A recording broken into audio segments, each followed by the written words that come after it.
नमस्कार जय Jagannath सानखेमुंडी press club आसंता जून 1 तारिख 2026 तारिख दिन गोटे नाटक मंचस्थ करने जाऊँगी जार ना हूँ ए केमितिका संपर्क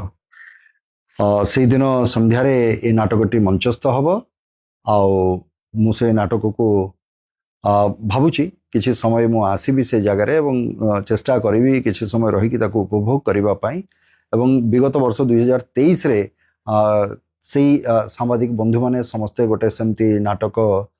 करिवार गोटे आयोजन करथिले सेतरे जाइथिले बहुत आनंदित भी मु हेइथिले सेतरे मु भावुची आपण माने भी से नाटक को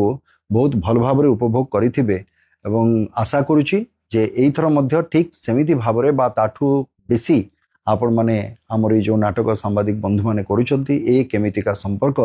ताकू बहुत भावरे आपण माने उपभोग करिवे। तो अनुरोध रहिला से दिन संध्यारे जून